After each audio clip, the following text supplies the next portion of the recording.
Welcome to the Elevated Trader Podcast. I am Dr. Kristin Kidgel. And I am Tracy Ball. Join us every week as we journey into becoming better traders. We believe becoming better traders involves elevating our skill, mindset, and our health. In each episode, we will discuss the current book we are exploring, and we invite you to join us on this journey. Are you ready to elevate your trading, mindset, and health to the next level? Let's do this. Welcome back to the Elevated Trader Podcast. This is Kristin, that's Tracy, and we are still reading the Fit for Life books 1 and 2. She's reading 1, I'm reading 2. These books are written by Harvey and Marilyn Diamond, and I know that you're loving it. You're loving it. We're in part 5. You were kind of done, and my book actually was significantly bigger than yours and written really tiny. Oh my gosh. Oh my gosh. But half of its recipes. Half of its recipes. No, not half. I thought it was. Okay. But there is a big section on exercises, and it goes through the different types of exercises. So we probably can eventually fly through that.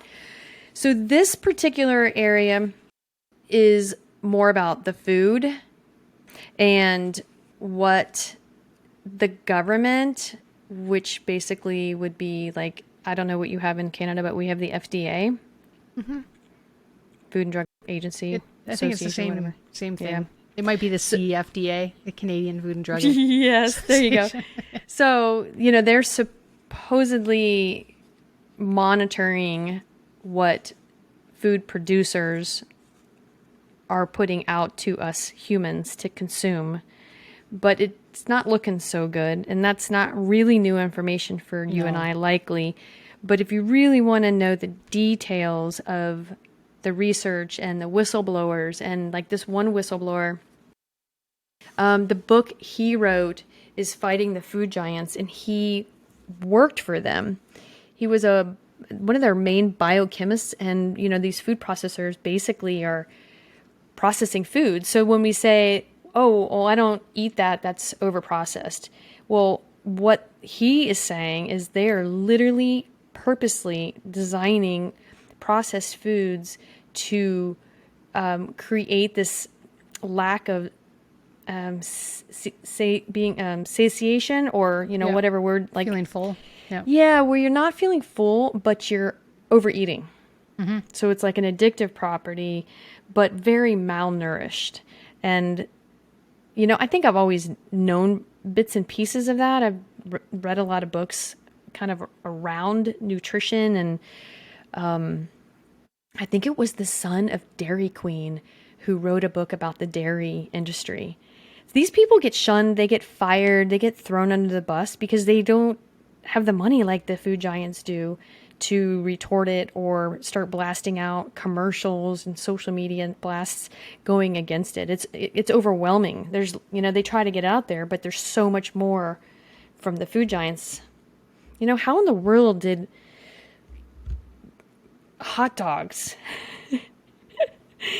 Okay, I'm just saying, like, how did that become a love, And granted, there are some people that make it that possibly somehow convince us that it's healthy, but wow, that's like a United States staple, I think. I don't know. Is it big in Canada? Hot dogs? Yeah, hot dogs, all that kind of stuff. It's fast food.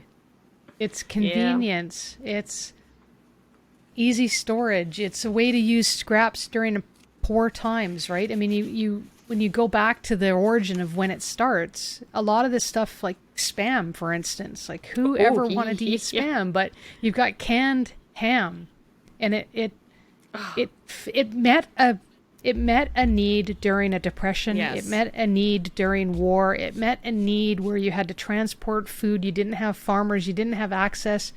It met that need, and unfortunately, during the process, and this happens with a lot of things, when you bring in structures to solve a problem, and you don't focus on the actual problem, if you don't remember the problem or you don't stay attuned to the problem, that becomes the new norm.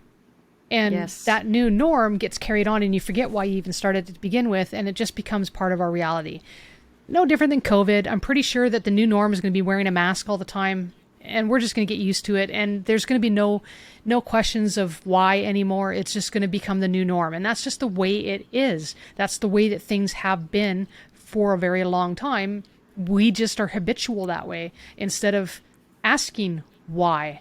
And Right. I've seen this even in employment where I've worked before, where you have rules that are set up and safety protocols that are set up, and they were set up at the time for a specific reason, but then time passes, it becomes a habit, and the people that started it are no longer even present. They have no idea why it started, yet it's still the way that we do it. Doesn't make any sense, but until somebody calls attention to it, it's never going to be addressed, and it's going to remain the norm. And that's the reality. Well, I'm very happy that they've went right for the neck. Like, to me, this stuff needs to be called out, and I love it. I personally love it. But one of the things they definitely wanted you to, grasp is, we've heard the saying, you are what you eat, but literally every cell is turning over and dying, right? And it has to replace itself, but it's using the food that you're consuming to make a new cell. Yeah. So what you're eating is now in the new cells. And so the body is just so amazing, right? Because I don't think it's like quick, right? Nothing you're noticing is really quick. But if your diet is crap for 5-10 years, your body will show it inside and out, whether it's symptoms or skin or eyes or whatever. But if your diet is healthy for cellular repair and regeneration, where you're actually like feeding it what it's really good at using, then you're going to run circles around people 10 years later because they did this and you did that. Now, it's very global what I'm saying. And you're like, but Kristin, you just said, I think it was in the last episode, that you're not following this to the T, and Tracy is. And I said, well, if you were listening, I said, I have done it before. And I know how my body works, and I have tested different things, but I can totally feel the difference between food combining and not food combining. Totally feel the difference. And if you're giving me a choice because I know better, it's going to be the food combining. It's going to be what has more water. Now, then we go down the avenue of, pesticides, herbicides, organic, non-organic, GMO, you name it. But that's a whole nother book, a whole nother advice that I'm not going to give here on my thoughts on what I think about all that. But I do make a conscious decision around, filtered water versus unfiltered water, distilled. Now that I'm reading about distilled, now I remember I used to drink so much distilled, and I don't as much anymore. But we have the system in this house is really, is multi filter, but plastic drinking water in the bottles, you're right. It's no good. It's no bueno. Like it tastes gross. It's not even a taste. Like the leaching of plastic, the more, okay, I'm on a tangent here, but the more easily it is for you to distort the plastic bottle when it doesn't have water in it, means it's leaching. There's more leaching going on from the plastic. And then we have these microplastics in our body, and that creates all kinds of other health issues. So, yeah. Well, this is one of the biggest challenges that I think we all face. And that is, there is a tremendous amount of information out there. And the information, some of it's accurate, some of it's not accurate, some of it's partially accurate, some of it you don't know what is accurate, you don't know when it is accurate. And, today I listened to a thing about eggs and cholesterol. And, 3 years ago, I listened to something about eggs and cholesterol, and it was a total opposite story. Every single where you look, you're going to have someone that's going to be spouting information in one way, shape, or fashion. You get people that are talking about carbs. You get people that are talking about gluten. You get people that are talking about keto. You get people that are talking about fat, sugar, whatever it might be. And I don't know what's right. You don't know what's right, but you know exactly how your body reacts and how you feel. And really, that's what it's all about. So you have a choice. You have a choice to do the diligent thing and start experimenting and trying different things, trying out what we're talking about, reading books, educating yourself, trying those different things. You can try that and pay attention to how your body's reacting and then go from there. Or you can complain and say that well, I hurt, I ache, I'm sick, I'm this, I'm that, and I've got poor genetics. I've got, I've got a bad doctor, or I can't get in to see the doctor, or, it just, my knee hurts, so I can't do the exercise. You can find all these things that may or may not be true, but the fact of the matter is that a lot of them could be attributed to your eating habits, your health, but until you actually try to make a difference and eliminate the problem, eliminate the possibility that it could be the problem, you can't really narrow down something else. So unless you're willing to start with what you put into your mouth, the fuel, right? And if you look at us even like a machine, if you took a machine, any type of machine, and you put in crappy fuel, it's going to run like garbage. And most people can relate to that. They understand that. You understand that if you take a car and you put in bad fuel, it's not going to last for very long. Now, I'm not saying we're the same as a car, but we are a machine. We're actually better, more elaborate, more intricate, and more incredible. So, there's got to be something to it. I don't know. But like I said, you got to try it for yourself. That's the one thing that I can say. Yep. Yeah. Anyway, let me wrap up. Well, no. Your soapboxes are always so good. Let me wrap up with this next chapter. Okay. It's not going to wrap up the book. Yep. There'll be another part with another episode, but this chapter 10 is about exercise, and it goes into, the benefits, the scientific, the anatomy and physiology, all those things. But basically, they created a particular type of full body workout that they think every single body, not like everybody, but every body can handle. Yep. And so there's stretching involved. There's some yoga poses, because a lot of yoga poses is just a lot of core and balance, which I can super appreciate, because in my line of work, what do you see that people lose over time? They lose their core and they lose their balance. Which, on a side note, also helps with digestion. Oh yeah, that's true, for sure. So they even warn you before you take a yoga class to not eat. Ew, due to flatulence. So yeah. And that's because yoga poses get the digestive tract going, right? So anyway, yoga's pretty side cool. note. Yes. But it's not the easiest thing. It's definitely something that takes practice. They do particularly like small resistance, like small weights, and they really like the rebounder. You ever seen one of those? Yeah, You ever been on one of those? The trampoline. Yeah, the little mini trampolines. Yeah. And I can appreciate that too. That's, again, another balance. It's firing off a ton of muscle groups when you use it. Yeah. It's not the smartest thing to have at a gym, because most people will definitely get hurt. Someone's going to get hurt. That's why you will not see them at a gym. But in your house, they even come with, some of them come with a detachable handle. So when you're new to it, you can, hold the handle until you're used to that feeling. But those rebounders, I think they were a hit for a while.